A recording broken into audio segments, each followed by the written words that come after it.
Data है वो बहुत ही इंटरेस्टिंग है, तो आप इस पे नजर रखें। सवाल हमारा था मुख्यमंत्री आवास योजना के लाभार्थी किसे वोट देंगे? बीजेपी 59%, कांग्रेस 38%। अगला सवाल लाडली बहना योजना, जो शिवराज सिंह चौहान की बहुत ही पॉपुलर योजना है। 48% लोगों ने कहा भाजपा को देंगे, कांग्रेस को कहा 42%। प्रधानमंत्री आवास योजना के लाभार्थी किसे वोट देंगे? भाजपा 57%, कांग्रेस 37%। उज्ज्वला जो बहुत ही पॉपुलर स्कीम है मोदी सरकार की, उसके लाभार्थी किसे वोट देंगे? बीजेपी 48%, कांग्रेस 43%। यहां पर मुझे समझ में नहीं आ रहा है इसको किस तरह से देखा जाए। योजना सेंटर की है लेकिन फिर भी लोग कांग्रेस को 43% देख रहे हैं। संजय जी, देखिए योजनाएं तो हैं और योजनाओं से फायदा मिल रहा है, लेकिन वोटर के पास एक वोट होता है और कई कंसिडरेशंस होते हैं वोट देने का। आपने देखा जो पुराने हमने आंकड़े दिखाए, जो पहले आंकड़े दिखाए, पार्टी को देखकर वोट देने वाले तकरीबन 30 से 35% लोग हैं और कैंडिडेट को देखकर वोट देने वाले अनदर 30% हैं। तो ऐसे लोग जो पार्टी उनके लिए सबसे प्राइम कंसिडरेशन है या कैंडिडेट प्राइम कंसिडरेशन है, उनमें से भी ऐसे लोग हैं जिनको इन योजनाओं का लाभ मिला है। तो लाभ नहीं मिला इस कारण से वो वोट नहीं देंगे या लाभ मिला इस कारण से सिर्फ वोट देंगे, तो यही प्राइम कंसिडरेशन नहीं है। तमाम तरह की कंसिडरेशंस होते हैं वोट देने का और उसमें एक लाभार्थी भी है। तो ऐसा मानना कि सिर्फ अगर आपको फायदा हुआ है स्कीम से तभी आप बीजेपी को वोट देंगे, अगर फायदा नहीं हुआ तब वोट नहीं देंगे, इस तरह से सीधा सीधा इक्वेशन तो जमीन पर काम नहीं करता। इनफैक्ट अमिताभ, मैं आपके पास आना चाहूंगा और जिस तरह की अभी तक के आंकड़े समझ में निकल कर आ रहे हैं, ये बात समझ में आती है कि जो सेंट्रल की स्कीम्स हैं, चाहे उज्ज्वला हो गई, चाहे आयुष्मान हो गई, चाहे पीएम आवास हो गई, इनका पॉपुलैरिटी लेवल वाकई में, क्योंकि कई सालों से चल रही है एक तो, और बीजेपी का जो कोर स्ट्रेंथ है, मध्य प्रदेश तो बीजेपी का गढ़ रहा है। बीजेपी का काडर गांव-गांव, कस्बे-कस्बे में है। उस इलाके में बीजेपी को अपने बारे में बताना नहीं पड़ता कि हम कौन हैं, कमल का फूल वहां सब लोग जानते हैं। तो क्या शिवराज सिंह सरकार जो 18 में चुनाव हार गए थे, जो मंदसौर का जिक्र किया अभय दुबे ने, वो 18 के पहले की घटना थी जिस वजह से बीजेपी को उस वक्त चुनाव हारना पड़ा था और कमलनाथ जीत गए थे। मैं ये जानना चाह रहा हूं, क्या आज भी इसीलिए बीजेपी ने नरेंद्र मोदी के नाम पर ही चुनाव लड़ने का फैसला किया? उनकी स्कीम्स पॉपुलर हैं, उनकी बातें पसंद आती हैं और वो किसी भी नेता से आज की तारीख में सबसे अधिक पॉपुलर है पार्टी के अंदर। जी ऑब्वियसली जो सेंट्रल गवर्नमेंट की स्कीम्स है उसका इंप्लीमेंटेशन टाइट है compare to state government scheme. उसके एनरोलमेंट ज्यादा हैं, इसकी वजह से स्कीम्स की पॉपुलैरिटी है। जब आपने सवाल पूछा कि आप किसके नाम पे वोट करेंगे, उसमें सीएम चेहरे के बराबर नरेंद्र मोदी जी का नाम आया। तो 10% नरेंद्र मोदी, 10% सीएम कैंडिडेट। तो आपने जो सवाल पूछा कि शिवराज को क्यों नहीं सीएम प्रोजेक्ट किया जा रहा है, उसका आंसर इसी सवाल में है। शिवराज की पॉपुलैरिटी कम हुई है, 41 से 38 बता रहे हैं संजय जी। और इस सवाल में क्या होता है, जब भी आप ये सवाल पूछते हैं, नॉर्मली जो रूलिंग पार्टी का सीएम होता है उसको 2-3% अंक मेरे हिसाब से एक्स्ट्रा मिलता है, क्योंकि वो top of the mind recall में उसका नाम होता है। पॉपुलैरिटी कम हुई है और सीएम के चेहरे पे वोटिंग ही कम होती है, सिर्फ 10%। तो सीएम का नाम अनाउंस करने से ऐसा कुछ खास फायदा बीजेपी को होता हुआ नहीं दिखा, इसीलिए इस बार उन्होंने सीएम कैंडिडेट को अनाउंस जो है यहां पे नहीं किया। और आपने जो एग्रीकल्चर की बात करी, मंदसौर इंसिडेंट की बात करी, उसका बहुत बड़ा असर था 2018 के चुनाव में।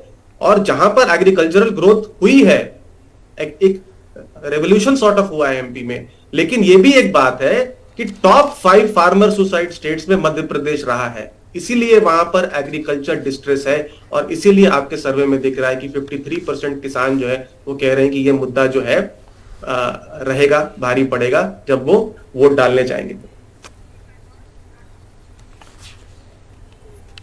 और नहीं, पहले मनीषा प्रेम से एक बात जो स्कीम्स में एक बहुत महत्वपूर्ण बात ये निकल कर आ रही है कि सेंट्रल स्कीम्स में भी प्रधानमंत्री आवास योजना, उससे बेनिफिशियरी अलाइनमेंट, पार्टी अलाइनमेंट सबसे ज्यादा दिखता है। और तो एक तरह से अगर किसी पार्टी को, खास करके भाजपा को, ये समझना हो कि उनके लिए क्या कारगर है, तो ये स्कीम है। और मुझे जहां तक अंदाज है कि ये गरीब लोगों में जा रहा होगा, तो इसके रिटर्न्स बहुत ज्यादा हैं पॉलिटिकल, और इस स्कीम पे उनको और ध्यान देना चाहिए कि इसकी और टाइट इंप्लीमेंटेशन हो। वहीं लाडली बहना स्कीम, जो मैं आशा करती थी, क्योंकि शिवराज सिंह चौहान का एक पुराना इमेज है कि वो मामा रहे हैं। चुनाव में मैं जब गई हूं पीछे, तो लड़कियों ने बताया कि हम आराम से रात में चल सकते हैं, कोई कंप्लेंट अगर हो तो शिवराज सिंह के दरवाजे पे जा सकते हो। तो उसका केवल 48% जो है लाडली बहना का भाजपा को जाता है और 42% कांग्रेस पार्टी ने तो इस स्कीम को लाया ही नहीं है और पिछले कुछ महीनों में उसको जाता है। इसका मतलब इसमें जो भी जा रहा है ये डायरेक्शनल नहीं है। तो कोई भी राजनीतिक दल अगर होता, हाँ, तो वो देखता है कि हमको प्रधानमंत्री आवास योजना में जो है वो अच्छे तरीके से बोलिए क्विक रिएक्शन। देखिए, मैं समझ नहीं पा रहा हूं, या तो जमीन अनुराग एक बहुत विद्वान पत्रकारों में से मध्य प्रदेश के मानता हूं, निष्पक्ष, हमारी सरकार थी तो भी हमारी सरकार के खिलाफ वो स्टोरियां किया करते थे। उज्ज्वला का जिक्र अभी किया। उज्ज्वला की स्थिति मध्य प्रदेश में यह है कि 44 लाख सिलेंडर महिलाओं ने एक भी नहीं भराया इस पिछले वर्ष में। 18 लाख फैमिली ऐसी है जिसने एक सिलेंडर भरवाया। क्यों? क्योंकि वो 1000 रुपए के पार हो गया था। हमने अनाउंस किया कि हम उसको 500 रुपए करेंगे। जो पीएम आवास की बड़ी चर्चा हो रही, कोई भी पैनल में ये बता पाएगा कि पीएम आवास में रूरल में कितना पैसा दिया जाता है? सिर्फ 1,20,000 रुपए। मैं चुनौती देता हूं कि ईंट की दीवार भी कोई खड़ी करके बता दे। हमने कहा है कि हम 2.5 लाख रुपए, ये बहुत। अबे जी, वो जो आंकड़े आप मांग रहे हैं मैं जल्दी लाने की कोशिश करूंगी, लेकिन मैं बता दूं एक और योजना जिसका जिक्र नहीं हुआ है वो है आयुष्मान योजना। और सबसे ज्यादा लाभार्थी अगर किसी राज्य से हैं इसके तो वो मध्य प्रदेश में है। 3.62 करोड़ जो है कार्ड लोगों को, बाकायदा लोगों को कार्ड। अभय जी, मुझे बात खत्म करने दीजिए। आपने वो आंकड़े मैं ढूंढ के लाऊंगी क्योंकि आपने, मेरे पास है नहीं, तो मैं सच्चे तौर पर बताना चाह रही हूँ। लेकिन आयुष्मान योजना सबसे ज्यादा कारगर अगर कहीं हुई है किसी स्टेट में, सबसे ज्यादा तो मध्य प्रदेश में हुई है और उसके बहुत बड़ा लाभार्थी वर्ग है। राजस्थान 25 लाख हमने भी अनाउंस कर दिया। लेकिन कल हम राजस्थान की बात की थी अभय जी, तो अगर राजस्थान की बात करें तो ऋण माफी, किसानों की बात कर रहे थे, मेरे पास और आंकड़े भी, मैं राजस्थान बता सकती थी, लेकिन मैंने डिसिप्लिन तरीके से अपनी बात को रखना। महिलाएं किसके साथ सबसे अहम है? चलिए, महिलाएं किसके साथ? भाजपा के साथ 46%, कांग्रेस के साथ 44%, पुरुष भाजपा के साथ 41, कांग्रेस के साथ भी 41, सेम ही आंकड़े हैं, पुरुष बराबर। हाँ, कौन किसके साथ ये बहुत अहम है। शहर में भाजपा 55%, कांग्रेस 35%, गांव में भी भाजपा, इनफैक्ट गांव में कांग्रेस बेहतर कर रही है 44% पर और भाजपा है 39%। गरीब किसके साथ है? भाजपा के साथ 35%, कांग्रेस के साथ गरीब ज्यादा है 48%। निम्न मध्य वर्ग हैं कांग्रेस के साथ ज्यादा, जो लोअर मिडिल क्लास हैं, और भाजपा के साथ 38%। मध्यम वर्ग है भाजपा के साथ 50%, that is middle class, Congress 38%, और अमीर भाजपा के साथ 63%, कांग्रेस के साथ 29%। आदिवासी किसके साथ हैं? भाजपा के साथ 36%, कांग्रेस 53%। मुसलमान कांग्रेस के साथ कंप्लीटली हैं 85% पर और भाजपा के साथ 6%। मैं इसके पहले अगले ग्राफिक्स पे जाऊं, एक क्विक रिएक्शन संजय जी आपको लेना चाहता हूं। अगला ग्राफिक्स आ गया, चलिए मैं बोल देता हूं कौन किसके साथ है। ओबीसी 50% बीजेपी के साथ, 33% कांग्रेस के साथ, और दलित जो है वो कांग्रेस के साथ 50% है, बीजेपी के साथ 32% है। इस ग्राफिक्स को रोकिएगा, संजय जी का रिएक्शन मुझे लेना था। जो हमने वो इनकम के हिसाब से दिखाया, मध्यम वर्ग, वो परसेंटेज क्या है, उसमें गरीब कितने परसेंट हैं, लोअर मिडिल क्लास कितना परसेंट है, मिडिल क्लास कितना परसेंट है, क्योंकि दो वर्ग कांग्रेस के पक्ष भारी है, दो पक्ष में भाजपा भारी है। हाँ, कई तरह से आंकड़ों को देखने की जरूरत है। आप देखें कि जैसे जैसे आर्थिक आय स्थिति अच्छी होती जा रही है, बीजेपी का वोट बढ़ता जाता है, बिल्कुल जो क्लासिकल स्टाइल है उसमें आपको दिखाई पड़ेगा। एग्जैक्ट आंकड़े तो मुझे याद नहीं कि कितना अनुपात होगा, लेकिन गरीब तकरीबन 25 से 30%, निम्न मध्यम वर्ग जिसका जिक्र कर रहे हैं वो भी लगभग 28 से 30%, मध्यम वर्ग 28 से 30%, और जो अमीर, जो टॉप वाली जो कैटेगरी है वो करीब तकरीबन 18 से 20%। लेकिन संजय जी, गरीब सबसे बड़े लाभार्थी कैटेगरी में आते हैं, तो वो कांग्रेस के साथ इसमें ज्यादा दिख रहे हैं। हाँ, तो ऐसा नहीं है कि सारे के सारे जो लाभार्थी जो गरीब है वो एक तरफा वोट दे रहे हैं। तो देखिए, सीधा सीधा सवाल जो है ऐसा नहीं पूछा जा रहा है कि लाभार्थी आप हैं तो आप किसको वोट देंगे। आप दो सवाल अलग अलग जगह पूछते हैं, आपको इन स्कीम का फायदा मिला या नहीं मिला, और हम वोट कहीं और पूछते हैं और उसके रिलेशनशिप को देखने की कोशिश करते हैं। तो जिस तरह से हम समझ रहे हैं कि अगर ये पूछा जाता आपको इसका फायदा अगर मिला तो आप किसको वोट देंगे, नहीं मिला, सवाल ऐसे पूछा नहीं गया है जी। अगले एक अमिताभ का रिएक्शन ले लेता हूं। आदिवासी और ओबीसी का आंकड़ा जो हम देखते हैं अमिताभ, उसको देख के ऐसा लग रहा है कि एक वर्ग में बीजेपी हावी है और एक वर्ग में कांग्रेस हावी है, इसलिए मामला टक्कर का दिखाई देता है।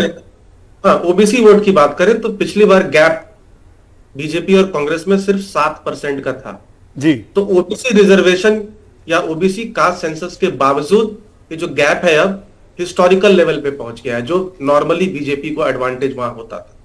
और आदिवासियों में पिछली बार भी कांग्रेस को लीड था और ये लीड मुझे लग रहा है कि इस बार इंक्रीज हुआ है, क्योंकि एसटी रिजर्व सीट्स में और आदिवासी समुदाय में ट्राइबल राइट्स और एट्रोसिटीज अगेंस्ट एससी एसटी ये भी एक वहां पर मध्य प्रदेश में बहुत बड़ा मुद्दा है। जो मारिया पूछ रही है सवाल की लाभार्थी तो बीजेपी के हैं लेकिन क्यों कांग्रेस को वोट दे रहे हैं, जब आदमी वोट डालने जा रहा है तो वो उसकी आइडेंटिटी क्या है जी। वो हिंदू मुस्लिम है या वो OBC SC ST general category है या वो गरीब अमीर मिडिल क्लास है, किस आइडेंटिटी को वो कैरी करता है इसके ऊपर डिपेंड करता है उसका वोटिंग पैटर्न। लेकिन मनीषा मैं आपसे ये पूछूंगी, ये जो शहर और गांव का जो डिवीजन है, भाजपा 55% शहर में ये बोला जाता है शहर की पार्टी है, लेकिन अब वो एप्लीकेबल बहुत सारे स्टेट्स में नहीं है, लेकिन गांव में अभी भी कांग्रेस भाजपा से बेहतर है।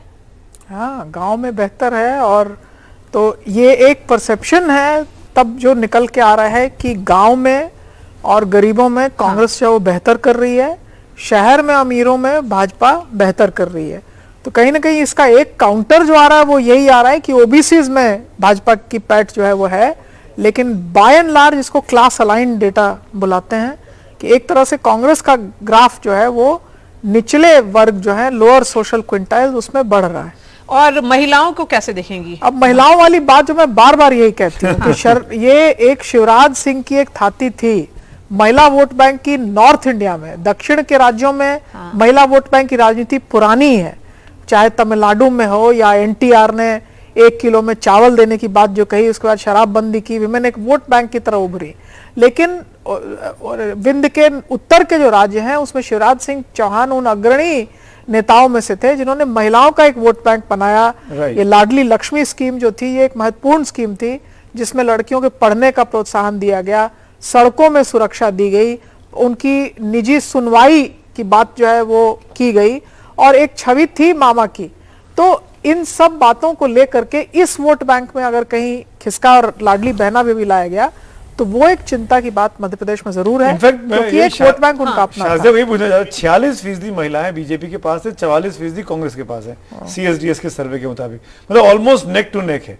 जो आपका कोर वोट बैंक जिसको मनीषा जी कह रही हैं कि आप शिवराज ने उसको कल्टिवेट किया, उसमें कांग्रेस ने काफी हद तक अपने इनरोड्स बनाए। तो क्या लगता है क्यों हो रहा है? क्या कांग्रेस ने जो गारंटी स्कीम्स बोली है उसका असर है? रिप्रेजेंटेटिव सैंपल है, इसलिए जाहिर है इसको बहुत गंभीरता से लेने की जरूरत है। उन्होंने पूरे हर एक वर्ग को लिंक को उसके हिसाब से पूछा है इसके सवालात। मैं पूरी तरह से अग्री नहीं करूंगी क्योंकि मध्य प्रदेश को जितना मैं समझती हूँ, मैं होके भी आई हूँ और बहुत से लोग, एक बहुत ही खास छवि है शिवराज जी की महिलाओं में, ये इतना तो मैं आपको खुद बता सकती हूँ। और एक बहुत ज्यादा एक एक्सेसिबिलिटी है और दिल से महिलाएं उनको जो है वोटर्स उनके साथ हैं। तो सिर्फ 2% का अंतर है ये मानना मुश्किल है, लेकिन आप देखेंगे अभी लोग जब वोट डालने आएंगे और आप देख रहे हैं अलग अलग सर्वेज आ रहे हैं, जैसे जैसे सर्वे पास आ रहे हैं 17 नवंबर के, वैसे वैसे आप देख रहे हैं कि भाजपा को बढ़त मिल रही है। तो कहीं ना कहीं इस बात का रियलाइजेशन है, डबल इंजन की सरकार है, 20 साल इतना शानदार काम हुआ है, टॉप 10 स्टेट्स में से है, बीमारू होती थी 2003 का वक्त और आज का वक्त। आप देखेंगे 16% इजाफा इकोनॉमिक ग्रोथ में हुआ है, एग्रीकल्चर में हुआ है। तो उसका मुझे लगता है ओवरऑल और लाभार्थी वर्ग जो सबसे बड़ा तबका है हमारा है, एक क्लास है, एक मजहब है, एक जात है, वो लाभार्थियों की है, वो मुझे लगता है पूरी तरह से लेकिन अभय दुबे से एक सवाल होगा कि जिस तरह से आप लोगों ने कर्नाटका में इफेक्टिवली कम्युनिकेट किया था अपनी गारंटीज, क्या मध्य प्रदेश में कांग्रेस कम्युनिकेट नहीं कर पा रही है? देखिए, ये आपकी टेलीविजन के डिबेट और सर्वे की बात अलग है। मैं लगभग समूचा मध्य प्रदेश बीते 6 महीने में घुमा हूं और अभी 15 दिन में 230 कंस्टिट्यूएंसी हम लोग कवर करेंगे। एक मनीषा जी का जवाब देना बहुत जरूरी है। हिंदुस्तान में सबसे अधिक 58,000 रेप के केसेस मध्य प्रदेश में हुए हैं। 67,000 एब्डक्शन अपहरण मध्य प्रदेश में हुए हैं। आपका अब राजस्थान याद नहीं आएगा भाई साहब आपको? सुनिए ना, ये सुमित जी, ये बिल्कुल गलत बात है। स्टूडियो में बैठकर इंक्रोच करना मेरी आदत नहीं है, तो शाजिया जी बोले पूरी तरह। अपनी निराशा मत प्रदर्शित कीजिए इस तरह से शो में। मैं कभी बीच में बोलने का बोलिए फरमाइए। आप जो बात आप कह रहे हैं गांव और शहर का अंतर, वो क्यों आया आखिर, ये समझने की आवश्यकता है। 15 महीने में से 11 महीने कमलनाथ जी को काम करने का अवसर मिला क्योंकि लोकसभा का इलेक्शन था। 27 लाख किसानों का कर्ज हमने माफ किया। इन्होंने कहा कि कोई कर्ज माफ नहीं हुआ, विधानसभा में जवाब दिया गया, उसमें पता लगा कि शिवराज जी के भाई का, शिवराज जी के चाचा जी का, कृषि मंत्री जी की वाइफ का हमने लिस्ट प्रोड्यूस की। तो शिवराज जी कहते हमने तो कर्ज माफ का कहा ही नहीं था, हमारे परिवार का करो। आपके कहने से नहीं था। हमने हिंदू मध्य प्रदेश के 87% डोमेस्टिक कंज्यूमर, 1,02,00,000 उपभोक्ता थे, उसमें से 87% का बिजली का बिल 100 रुपए से नीचे आ गया था। अभी नौगांव की सभा में अनुराग द्वारी ने वो रिपोर्ट किया था, उसमें शिवराज जी ने कहा बिजली के बिल बड़े बड़े आ रहे हैं, बहुत बड़े। तो गांव के लोगों ने कहा बड़े आ रहे हैं, तो बोले 1 किलोवाट तक के मैं माफ करता हूं, स्थगित करता हूं। षड्यंत्र ये किया कि उनकी घोषणा के 8 दिन पहले 20 लाख डोमेस्टिक कंज्यूमर का बगैर उनसे पूछे उनका 2 किलोवाट कर दिया। तो ये जो झूठ है ये पकड़ में आ रहा है। कमलनाथ जी के प्रति आस्था लोगों में बड़ी है, विश्वास। अभी 15 दिन बाकी है, समझाइए अभय जी, मध्य प्रदेश की जनता को। अभय जी बहुत